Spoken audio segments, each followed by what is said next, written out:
नमस्कार. अडीचच्या बातमीपत्रात मी स्नेहा आघरकर आपलं स्वागत करते.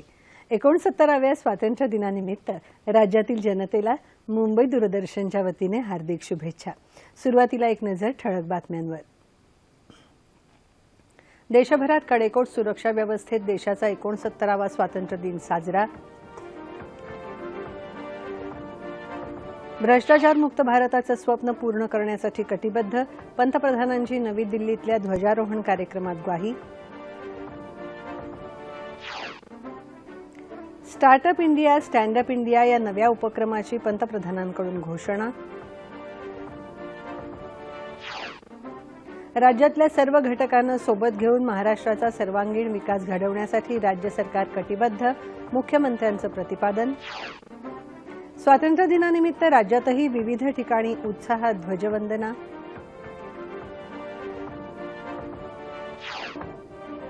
आणि भारत आणि श्रीलंका यांच्यात झालेल्या पहिल्या क्रिकेट कसोटीत श्रीलंकेची भारतावर 63 धावांनी मात. नमस्कार. बातम्या विस्ताराने. देशात आज 69वा स्वातंत्र्य दिन साजरा होत आहे. स्वातंत्र्य दिनाचा मुख्य सोहळा आज नवी दिल्लीत सकाळी झाला.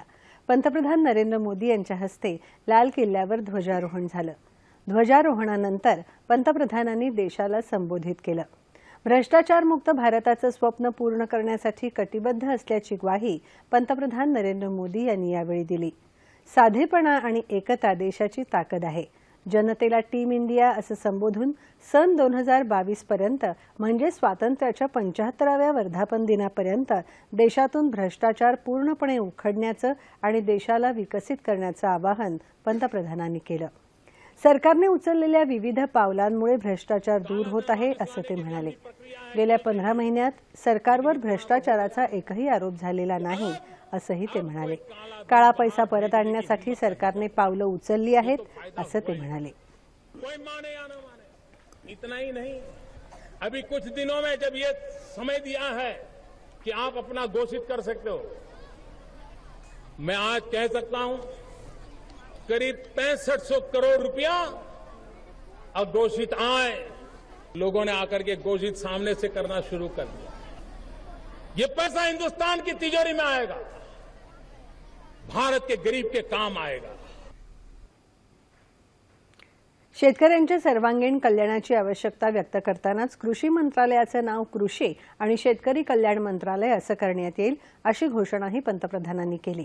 कृषी उत्पादकता वाढवणं, सिंचन आणि विजेचा पुरवठा यावर सरकार लक्ष केंद्रित असल्याचं त्यांनी सांगितलं. 50,000 कोटी रुपयांच्या प्रधानमंत्री कृषी सिंचन योजनेविषयीही पंतप्रधानांनी सांगितलं.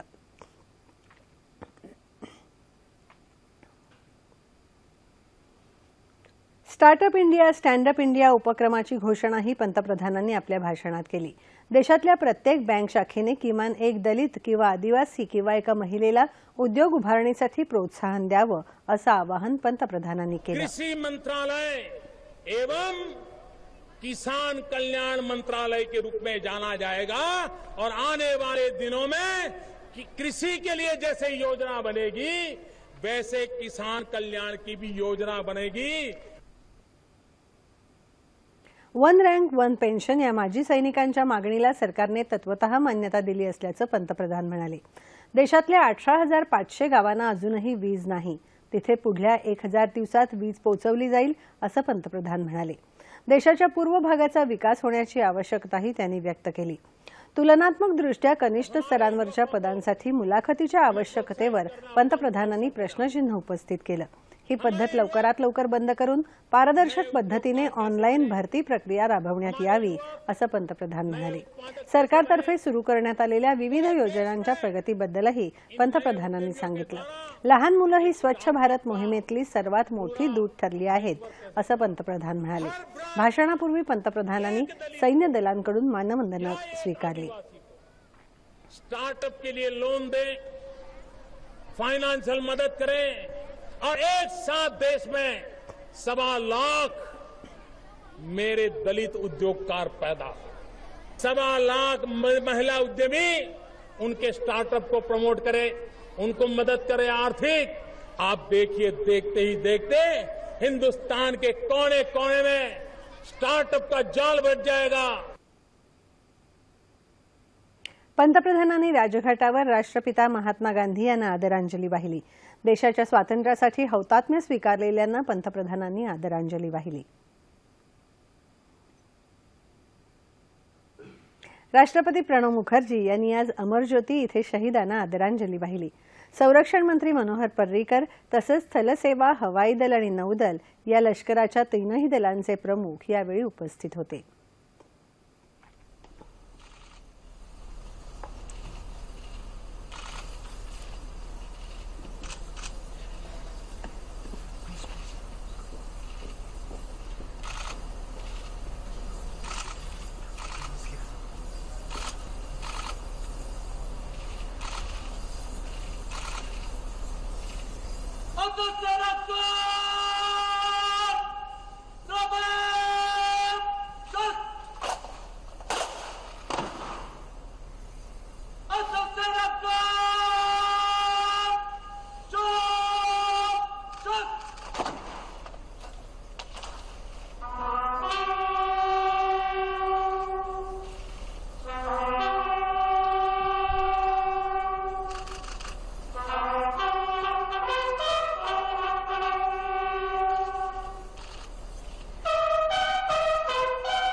देशाच्या 69व्या स्वातंत्र्य दिनानिमित्त आज मुंबईसह राज्यात विविध ठिकाणी मोठ्या दिमाखात आणि उत्साहात ध्वजारोहण करून मानवंदना देण्यात आली।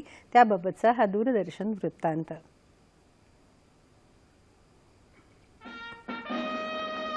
69व्या स्वातंत्र्य दिनानिमित्त राज्यपाल चे विद्यासागर राव यांनी पुण्यातल्या कौन्सिल हॉलच्या प्रांगणात ध्वजारोहण करून मानवंदना दिली। पालकमंत्री गिरीश बापट, विधान परिषद सदस्य डॉक्टर नीलम गोऱ्हे यावेळी उपस्थित होते। मुख्यमंत्री देवेंद्र फडणवीस यांच्या हस्ते मंत्रालयात ध्वजारोहण झालं। राज्यातल्या सर्व घटकांना सोबत घेऊन महाराष्ट्राचा सर्वांगीण विकास घडवण्यासाठी राज्य सरकार कटिबद्ध असून येत्या काळात महाराष्ट्र हे जगातील सर्वोत्कृष्ट राज्य बनवण्यासाठी राज्य सरकार प्रयत्न करेल, असं प्रतिपादन मुख्यमंत्र्यांनी यावेळी केलं।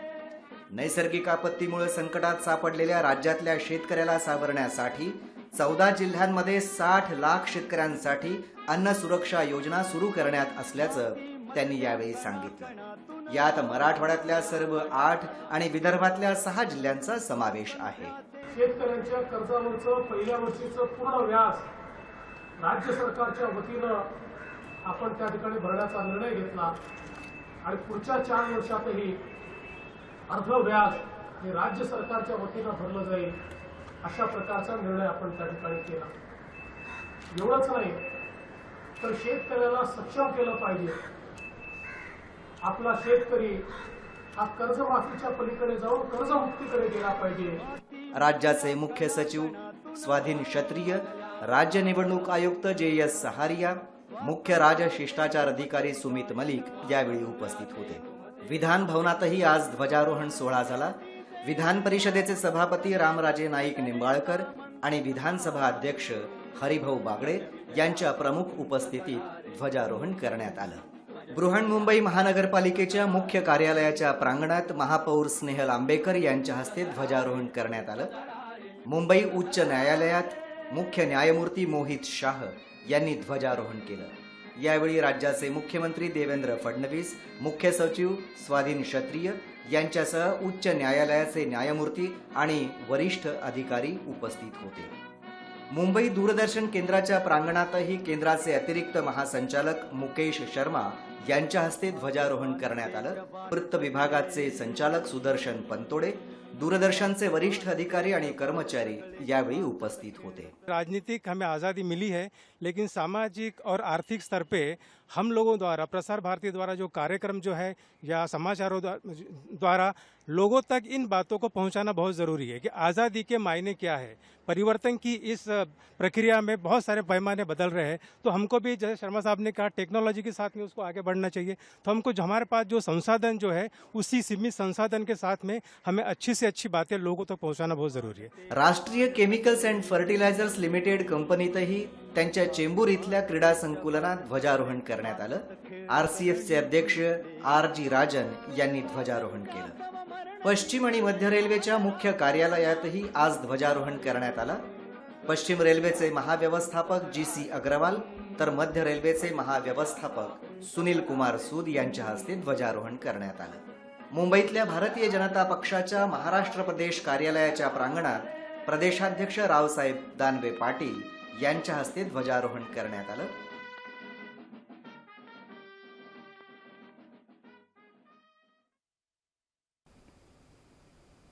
नागपूर जिल्ह्यात पालकमंत्री चंद्रशेखर बावनकुळे यांच्या हस्ते ध्वजारोहण करण्यात आलं.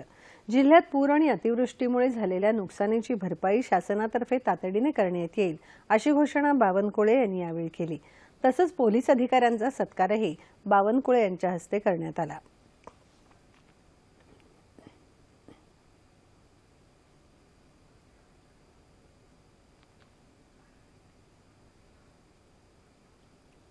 औरंगाबादमध्येही विभागीय आयुक्त कार्यालयाच्या प्रांगणात आयोजित मुख्य शासकीय समारंभात पालकमंत्री रामदास कदम यांच्या हस्ते ध्वजारोहण करण्यात आलं.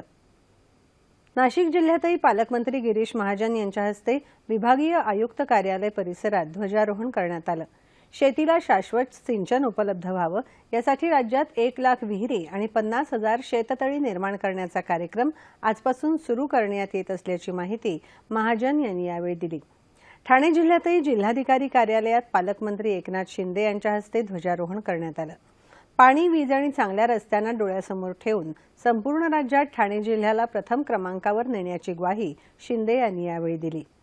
जालना जिल्ह्यात राज्याचे पाणी पुरवठा आणि स्वच्छता मंत्री आणि जिल्ह्याचे पालकमंत्री बबनराव लोणीकर यांच्या हस्ते जिल्हाधिकारी कार्यालयाच्या प्रांगणात ध्वजारोहण करण्यात आलं. सोलापूर इथेही जिल्हाधिकारी कार्यालय परिसरात परिवहन, कामगार आणि वस्त्रोद्योग, पशुसंवर्धन, दुग्धविकास आणि मत्स्य व्यवसाय राज्यमंत्री आणि जिल्ह्याचे पालकमंत्री विजय देशमुख यांच्या हस्ते ध्वजारोहण करण्यात आलं. सांगली जिल्ह्यातही जिल्हाधिकारी कार्यालयाच्या प्रांगणात सहकार, पणन, सार्वजनिक बांधकाम, वस्त्रोद्योग आणि जिल्ह्याचे पालकमंत्री चंद्रकांत पाटील यांच्या हस्ते ध्वजारोहण करण्यात आलं. तसंच सामाजिक वनीकरणाच्या वृक्षदिंडीचं पालखी पूजनही पाटील यांच्या हस्ते करण्यात आलं. नक्षलग्रस्त गडचिरोली जिल्ह्यातही पालकमंत्री आणि आदिवासी विकास राज्यमंत्री राजे अमरीशराव आत्राम यांच्या हस्ते ध्वजारोहण करण्यात आलं. परभणी इथे जिल्हाधिकारी कार्यालयात राज्याचे परिवहन मंत्री दिवाकर रावते यांच्या हस्ते ध्वजारोहण करण्यात आलं. तसंच विविध क्षेत्रात उल्लेखनीय कामगिरी केलेल्यांचा रावते यांच्या हस्ते सत्कार करण्यात आला. जळगाव जिल्ह्यातही जिल्हाधिकारी कार्यालयाच्या प्रांगणात जिल्हाधिकारी रुबल अग्रवाल यांच्या हस्ते ध्वजारोहण उत्साहात पार पडलं. सहाय्यक पोलीस उपनिरीक्षक विकास माधव यावलकर यांचा अग्रवाल यांच्या हस्ते राष्ट्रपती पोलीस पदक प्रदान करून सत्कार करण्यात आला. वाशिम जिल्ह्यात जिल्हाधिकारी राहुल द्विवेदी यांच्या हस्ते ध्वजारोहण करण्यात आलं. तसंच केशरी कार्डधारक शेतकरी कुटुंबांना अन्न सुरक्षा योजनेच्या दरात धान्य वाटप करण्याच्या योजनेचा शुभारंभ द्विवेदी यांच्या हस्ते धान्य वितरित करून करण्यात आला.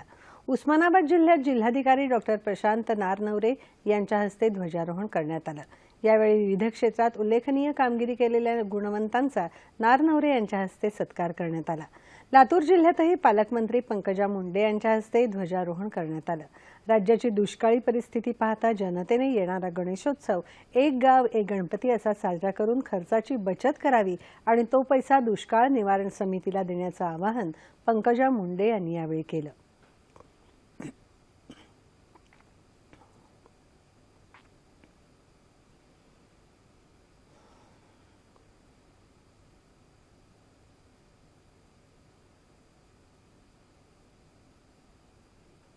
गोंदिया जिल्ह्यात पालकमंत्री राजकुमार बडोले यांच्या हस्ते ध्वजारोहणाचा कार्यक्रम पार पडला। क्लीन गोंदिया क्लीन इंडिया हा उपक्रम अंमलात आणून गोंदिया जिल्हा स्वच्छ करण्याचं आवाहन बडोले यांनी जनतेला केलं।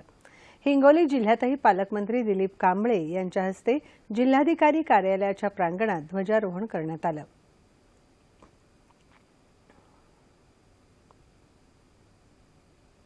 तसंच जलयुक्त शिवार अभियानाअंतर्गत जलसाठ्याचं जलपूजनही कांबळे यांच्या हस्ते करण्यात आलं।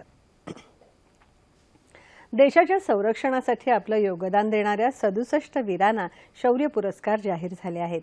यामध्ये 2 कीर्तिचक्र, 10 शौर्य चक्र, 54 शौर्य पुरस्कारांचा समावेश आहे। जम्मू काश्मीरमध्ये दहशतवाद्यांशी मुकाबला करताना वीरमरण आलेल्या नायब सुभेदार राजेश कुमार यांना कीर्तिचक्राने गौरवण्यात आलं आहे। मणिपूरमध्ये बंडखोरांशी सामना करताना शौर्य गाजवलेल्या लेफ्टनंट कर्नल नेक्टर सांजेमबान यांना कीर्तिचक्राने गौरवण्यात आलं आहे। राष्ट्रपती पोलीस पदकं केंद्रीय आणि राज्य पोलीस दलातल्या 824 जणांना जाहीर झाली आहेत। यात गुरुदासपूरमधल्या दहशतवादी हल्ल्यात शहीद झालेले दिवंगत पोलीस अधीक्षक बलजीत सिंग यांच्यासह 3 जणांना राष्ट्रपती शौर्य पोलीस पदकं जाहीर झाली आहेत। केंद्रीय राखीव पोलीस दलातल्या 64 जणांना पोलीस पदकाने सन्मानित करण्यात येणार आहे। राष्ट्रपती पोलीस पदकांमध्ये विशेष प्रावीण्यासाठी राज्यातल्या दहशतवाद विरोधी पथकाचे अतिरिक्त महासंचालक विवेक फणसळकर यांचा आणि हिंगोलीतल्या बालापूर पोलीस ठाण्यातले उपनिरीक्षक अशोक जोंधळे यांचा समावेश आहे। गुणवत्तापूर्ण राष्ट्रपती पोलीस पदकासाठी महाराष्ट्र राज्य पोलीस दलातल्या 36 जणांची निवड झाली आहे। क्रीडा क्षेत्रात सर्वोच्च मानल्या जाणाऱ्या खेलरत्न पुरस्कारांची काल नवी दिल्लीत घोषणा झाली। भारताची आघाडीची टेनिसपटू सानिया मिर्झाला राजीव गांधी खेलरत्न पुरस्कार जाहीर झाला आहे। त्याचबरोबर अर्जुन पुरस्कारासाठी 17 खेळाडूंची नावं जाहीर करण्यात आली आहेत।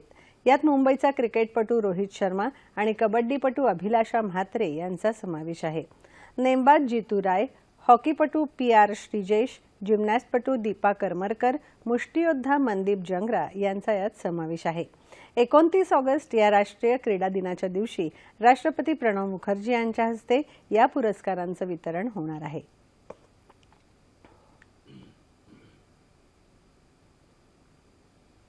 सर्किट बेंचसाठी परवानगी मिळूनही अजून अंमलबजावणी होत नाही म्हणून आक्रमक झालेल्या पक्षकारांनी आज कोल्हापुरात जिल्हा न्यायालयाच्या आवारात आत्मदहनाचा प्रयत्न केला। या पक्षकारांना पोलिसांनी तातडीने ताब्यात घेतलं। यावेळी वकिलांनी घोषणाबाजी करत उच्च न्यायालयाचं खंडपीठ झालंच पाहिजे असा आग्रह धरला। कोल्हापुरात उच्च न्यायालयाचं खंडपीठ व्हावं यासाठी वकिलांसह पक्षकारांनीही गेल्या अनेक वर्षांपासून लढा सुरू केला आहे।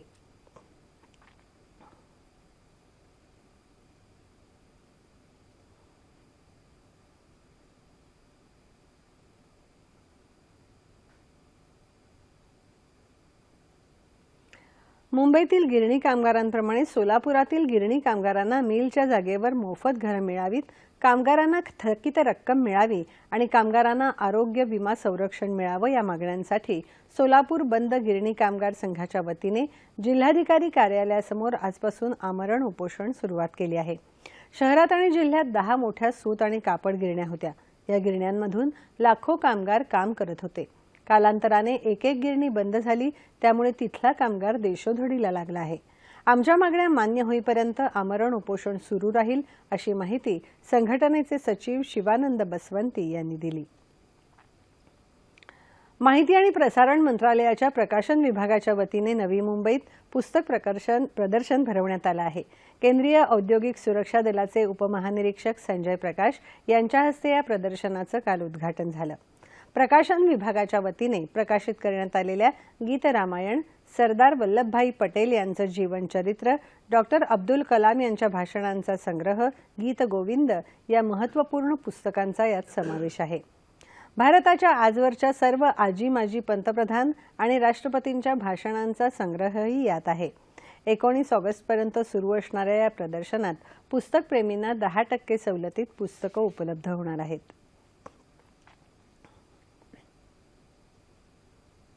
राज्याला लाभलेल्या 720 किलोमीटर लांबीच्या समुद्र किनाऱ्याबरोबरच कोकणाच्या सागरी सुरक्षेसाठी केंद्र आणि राज्य शासनाने ठोस पावलं उचलली असून राज्य शासनाने 525 लँडिंग पॉइंटपैकी 91 लँडिंग पॉइंट संवेदनक्षम घोषित करून या ठिकाणी विशेष सुरक्षा व्यवस्था तैनात करण्याचा निर्णय घेतलाय।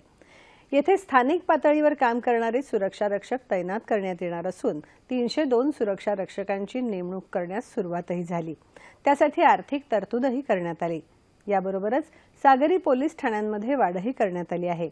सागरी पट्ट्यात येणाऱ्या गावांमध्ये विशेष जनजागृती मोहीम राबवण्यात येते। गावागावात बैठका घेण्यात येत आहेत। आतापर्यंत कस्टम, तटरक्षक दल, पोलीस यांच्यातर्फे सुरक्षा रक्षक नेमून सुरक्षा केली जात होती। याबरोबरच आता कृषी, पशुसंवर्धन, मत्स्य विभाग आणि बंदरं या विभागही या सुरक्षा मोहिमा राबवण्यासाठी सरसावलाय। कोकणातून दहशतवादी समुद्रमार्गे येण्याची शक्यता लक्षात घेऊन केंद्र आणि राज्य शासनाने संयुक्तपणे ही मोहीम राबवण्याचा निर्णय घेतलाय। आंतरराष्ट्रीय बाजारात कच्च्या तेलाचे भाव उतरल्याने पेट्रोलच्या दरात ₹1.27 तर डिझेलच्या दरात ₹1.17 स्वस्त झाला आहे। मध्यरात्रीपासून हे दर लागू झाले असून या महिन्यातली ही दुसरी दर कपात आहे।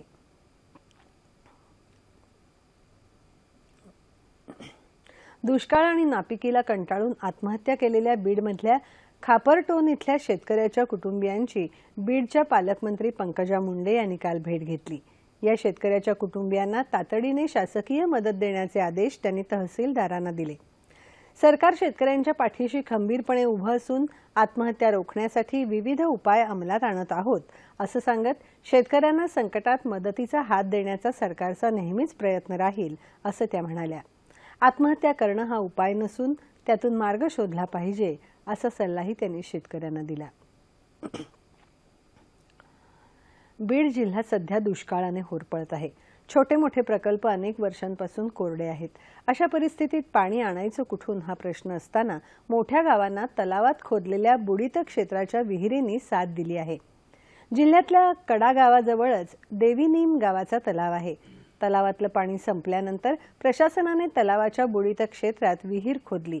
त्यामुळे गावाला आता पाणी पुरवठा होत आहे। राष्ट्रीय पेयजल योजनेअंतर्गत 5 कोटी रुपयांची नळ योजना या ठिकाणी सुरू केली आहे। बीड जिल्ह्यात रोजगार हमी योजनेतून बुडीत क्षेत्रात विहीर घेण्याचा प्रयोग यशस्वी झाला आहे आणि त्यामुळे नागरिकांची सोय झाली आहे।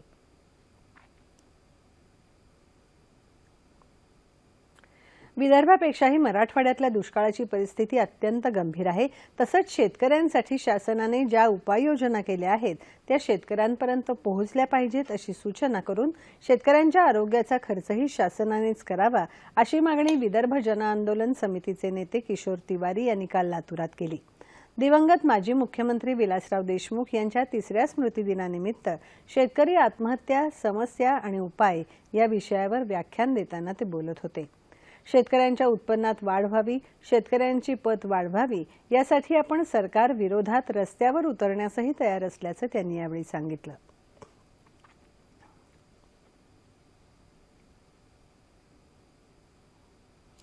अकोला शहरातल्या आदिवासी मुलांच्या शासकीय वसतिगृहात निर्माण झालेल्या समस्यांची गंभीर दखल घेत जिल्हाधिकाऱ्यांनी संबंधित गृहपालाला निलंबित करण्याचे आदेश दिले आहेत।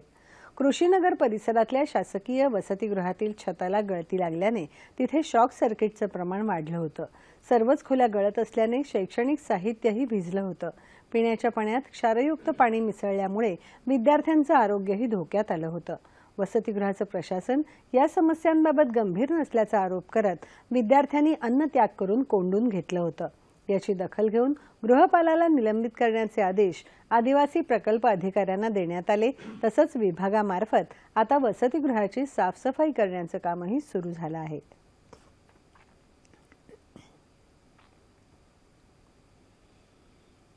त्याच्यामुळे आम्हाला अभ्यास मध्ये खूप अडचण येत होती, कारण जेव्हा अभ्यास करायचो तेव्हा पाणी गळत होतं सर, बिल्डिंगमधनं टपकत होतं आणि आम्हाला झोपायला दुसऱ्या रूममध्ये जावं लागत असे। त्याच्यामुळे तो मोठी समस्या आणि दुसरी समस्या मोठी क्षारयुक्त पाणी सर इथं खूप मोठ्या प्रमाणात आहे। त्याच्यामुळे आजाराचं प्रमाण वाढत आहे आणि त्याच्यावर लक्ष नाहीच। त्याच्यामुळे आम्हाला म्हणजे लवकर चांगल्या पाण्याची व्यवस्था लावणं हे आमचं मागणं होतं प्रशासनाकडे। आम्ही उद्योगिनी या संस्थेतर्फे मुंबईत एकाच वेळी 4 ठिकाणी ग्राहक पेठेचं आयोजन करण्यात आलं आहे. दादर इथल्या ग्राहक पेठेचं उद्घाटन मुंबईच्या महापौर स्नेहल आंबेकर यांच्या हस्ते नुकतंच झालं. यात सुमारे 300हून अधिक महिला उद्योजक सहभागी झाल्या आहेत.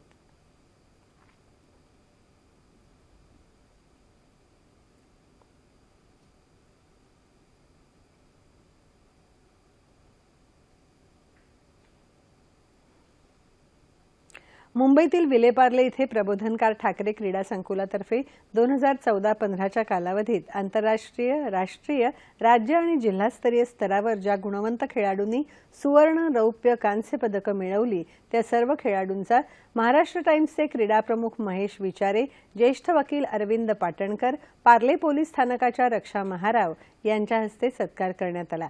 या खेळाडूंमध्ये जगभरातील सर्व खाड्या पार करणारी स्वप्नाली यादव, आंतरराष्ट्रीय जिम्नॅस्टिक वंदिता रावल, जलतरणपटू तुषार गीतये तसंच देशात ICSE बोर्डात 99.20% गुण मिळवून प्रथम आलेली अनन्या पटवर्धन यांचा समावेश होता. क्रिकेट. श्रीलंकेत गॉल इथे झालेल्या पहिल्या क्रिकेट कसोटी सामन्यात श्रीलंकेने भारताचा 63 धावांनी पराभव केला. खरं तर भारताला विजयाची चांगली संधी होती.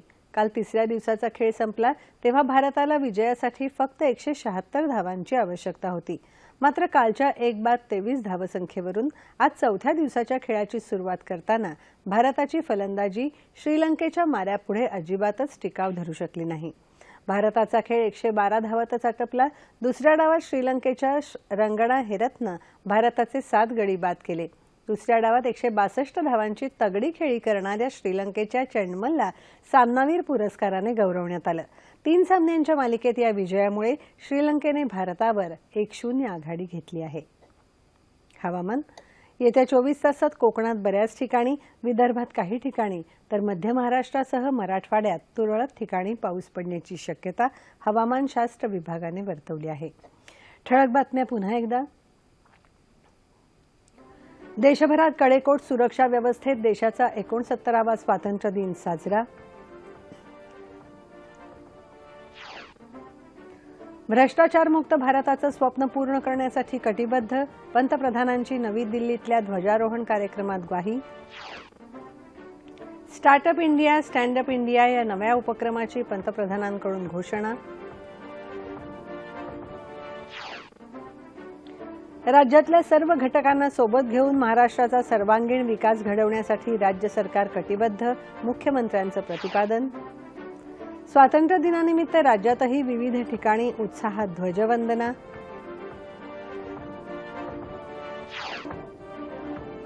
आणि भारत आणि श्रीलंका यांच्यात झालेल्या पहिल्या क्रिकेट कसोटीत श्रीलंकेची भारतावर 63 धावांनी मात. याबरोबरच हे बातमीपत्र संपलं. पुन्हा भेटूया संध्याकाळी 7 वाजता सह्याद्री वाहिनीवर. नमस्कार.